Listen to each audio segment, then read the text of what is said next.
Assalamualaikum dan salam sejahtera. Saya Luqman Haris. Anda sedang menonton cerita di mana seperti biasa kita akan singkapkan kisah di sebalik segala berita yang kami bawakan kepada anda setiap hari sepanjang hari di saluran 501 dan juga astroawani.com, dan beritanya adalah banjir yang melanda beberapa negeri, khasnya di Kedah. Selepas banjir melanda kota Star, Pendang dan Baling, kini fenomena air pasang besar juga dijangka akan melanda Kuala Muda, Kuala Kedah dan juga Yan, antara lokasi lain. Itu beritanya, tapi kisahnya adalah kisah-kisah warga dan penduduk setempat di sana. Khasnya di Yan, selepas tragedi kepala air yang melanda mereka beberapa bulan lepas, mereka kini trauma dan bersiap siaga untuk mungkin melalui episod kedua, kerana Met Malaysia menjangkakan fenomena air pasang besar akan melanda beberapa kawasan termasuk di Yan dan juga Kuala Yan bermula hari ini sehingga 8 November ini. Saya mahu terus bersama dengan Abdul Hadi Awang, wakil kami di Kedah, untuk menceritakan.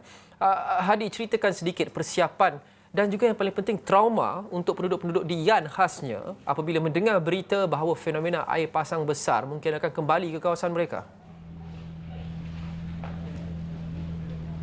Okey, terima kasih Luqman di studio, dan seperti dimaklumkan Luqman, Kedah merupakan antara negeri yang berkemungkinan akan dilanda fenomena air pasang besar, di mana berdasarkan kenyataan yang dibuat pihak APM semalam menyatakan bahawa antara 3 daerah yang mungkin terlibat dengan fenomena kejadian ini adalah daerah Kota Star yang melibatkan kawasan Kuala Kedah, daerah Kuala Muda yang melibatkan kawasan Kuala Muda itu sendiri, serta daerah Yan yang melibatkan 2 kawasan, iaitu Pantai Murni ini yang tempat saya berada ketika ini, dan juga Kuala Yan yang mana terletak berdekatan dengan kawasan Pantai Murni ini. Dan sudah pastinya apabila berlakunya kejadian air pasang besar ini, ianya akan menjejaskan beberapa kawasan terlibat, terutama Kedah ketika ini dilanda banjir besar, dilanda banjir yang mana ketika ini saya difahamkan setakat jam 4 petang tadi, hampir 950 mangsa telah ditempatkan di 13 pusat pemindahan sementara PPS yang telah disediakan, yang mana jumlah berkenaan meningkat berbanding 890 mangsa pada jam 12 tengah hari tadi, dan ianya sudah pasti memberi kesan, terutama apabila kawasan-kawasan yang dilanda ataupun berlaku fenomena air pasang besar ini, berkemungkinan kawasan itu akan berlakunya banjir, termasuk di Yan ini sendiri. Seperti sebelum ini 20 Oktober lalu, kejadian hujan lebat yang berlaku pada hari tersebut juga disusuli dengan kejadian air pasang besar yang turut berlaku pada masa yang sama, mengakibatkan air dari kawasan bukit turun dan bertembung dengan air dari kawasan laut, yang mana berlaku air pasang besar ketika itu, dan sudah pastinya ianya menjejaskan hampir 300 buah rumah penduduk yang berada di kawasan kaki Gunung Jerai ini sendiri. Dan sudah pastinya mereka berkongsikan kisah kepada kami ketika menembual sekitar tengah hari tadi. Mereka maklumkan bahawa mereka sebenarnya letih, trauma dan sebagainya, risau juga ada, menangkan apabila berlaku banjir ataupun kejadian-kejadian seperti ini, sudah pastinya ianya akan menjejaskan kehidupan harian mereka. Seperti 20 Oktober lalu, tempoh yang nak membersihkan rumah itu sendiri mengambil masa 4 ke 5 hari. Kumpulan peniaga juga terjejas apabila terpaksa menutup operasi apabila berlakunya kejadian banjir kilat susulan kejadian kepala air dan juga hujan lebat. Dan ianya sudah pasti menjejaskan pendapatan mereka yang banyak bergantung harap pada struktur ataupun pendapatan pada sektor ekonomi ini sendiri. Dan jika kita boleh dengarkan apa dahulu yang diperkatakan oleh penduduk-penduduk yang sempat kami temui sekitar tengah hari tadi. Dengan ayat nak main pantai-pantai rumah kami ni bimbang lah. Ya, biasa terjadi lah. Buat masa dulu 2-3 kali lah. Nak main kena ni, nak main bimbang jugalah. Kerosakan rumah-rumah kan, kenaan kata mutu-mutu. Selalunya sedia-sedia lah, berjaga-jaga lah. Kalau terjadi lagi perawatan tu memang rosak habis. Yang lepas-lepas yang main tu memang rosak habis. Ya, mari seperti elektrik, bagai peti ais, TV pun rosak habis. Jenis sebab rumah kakak ni jenis rumah bawah. Barang-barang kalau kata ayat masuk tu kena tok tempat yang tinggi lah. Tok atas katil, atas meja, tang mana yang boleh letak lah. Memang kalau kata ayat naik tu memang baik susah lah. Kalau nak buang ayat besar, ayat kecil pun semua orang kata apa, aduk dalam ayak. Payahlah kita nak ni tu. Kalau setakat sebelum ni tak naik layak sampai atas ni kan. Biar macam tu je. Kalau kata ramalan tu dah jangka ayat pasang besar tu, mungkinlah angkat kursi, meja apa, simpan siap-siap tu.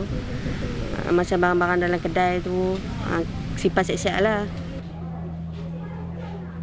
Dan Lokman, sudah pastinya kita kembali kepada bercakap mengenai dengan air pasang besar ini. Sebentar tadi baru saja saya dimaklumkan oleh pihak APM Kuala Muda. Beliau maklumkan sekarang ini masih sehingga jam ini tiada sebarang berlakunya fenomena air pasang besar, terutama melibatkan kawasan Kuala Muda itu sendiri, Lokman. Okey, Hadi, yang penting adalah kerana setengah kawasan seperti di Yan ini dulu pernah dilanda tragedi yang serupa dengan ini di Titi Hayun. Saya ingat fenomena air pasang besar, kepala air dan sebagainya.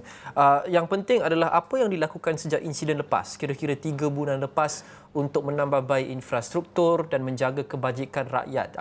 Kerana apabila ia terjadi lagi sekali, ia mungkin tidak akan begitu serius ataupun impaknya tidak begitu buruk untuk penduduk setempat. Apa penambahbaikan yang dibuat sejak beberapa bulan lepas, jika ada? Okey, sebenarnya Lokman, seperti yang saya laporkan sebelum ini, Exco yang terlibat memaklumkan bahawa kerja-kerja pembaikan terutama dalam mengorek sungai, mendalamkan sungai, membersihkan kawasan sungai serta membaiki jalan-jalan dan parit-parit yang rosak akibat kejadian kepala air yang teruk berlaku pada 18 Ogos lalu berada pada tahap 60%. Namun kejadian yang berlaku pada 20 Oktober lalu merosakkan kembali apa yang dibina, apa yang dibersihkan dan apa yang dilaksana ataupun dipulihkan semula itu.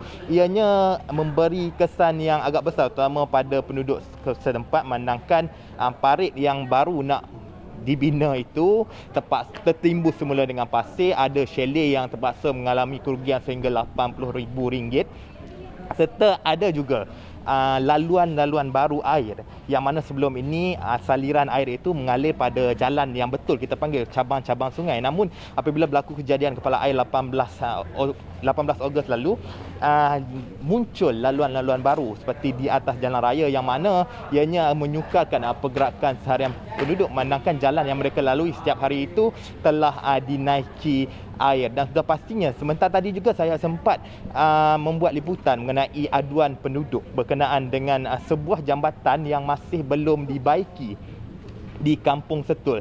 Jambatan ini sebenarnya menghubungkan antara jambatan Kampung Setul dan juga Kampung Aceh. Selalu digunakan oleh penduduk setempat, hampir 1,000 kenderaan saya dimaklumkan sehari melalui jambatan itu. Namun kerja-kerja pembinaannya masih lagi belum berjalan menurut penduduk, dan mereka menyatakan bahawa hari ini ketika kami datang tadi, ketika kami membuat liputan, barulah pihak terlibat datang untuk memotong pokok, membuat ukuran jambatan itu sendiri, dan sudah pasti menjalankan kerja-kerja yang dikatakan hanya baru bermula hari ini. Ketika kami tiba tadi untuk membuat liputan, ianya sudah pasti menjejaskan hampir 500 penduduk, terutama dari kawasan kampung berdekatan yang nak ke kawasan pekan, manakala mereka terpaksa melalui satu jalan yang agak jauh, iaitu lebih 5 km melalui pekan yang lama dan untuk terus ke pekan yang besar ini sendiri, Lokman.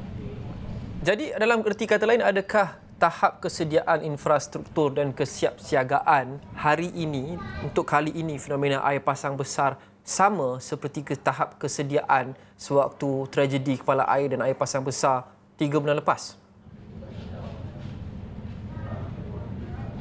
Okey, dari sudut penduduk, Lokman, mereka memang sudah bersedia dari awal. Sejak petang semalam lagi mereka dah membuat persiapan, meletakkan barang-barang berharga di tempat yang lebih tinggi, mula berpindah ke kawasan yang lebih selamat, rumah anak dan juga rumah kawan-kawan dan sebagainya. Itu yang dilakukan mereka. Namun dari sudut pihak pelaksana, terutama dalam proses-proses nak membaiki ini, menurut Exco yang terlibat, beliau menyatakan bahawa apa yang perlu dilakukan oleh kerajaan pusat ketika ini dalam memastikan kesan yang berlaku susulan kejadian kepala air, kejadian banjir kilat adalah pembinaan Sabo Dam di kawasan kaki Gunung Jerat. Ianya akan mengurangkan risiko yang berlaku sekiranya kejadian kepala air, kejadian banjir kilat sebagainya berlaku dalam tempoh terdekat. Dan penggunaan Sabo Dam itu sebenarnya berfungsi sebagai penampan, terutama bagi kayu-kayu besar, pasir-pasir yang banyak dan juga batuan-batuan besar daripada turun ke bawah dan hanya mengalirkan air saja melalui jalan sungai itu sendiri. Ianya pasti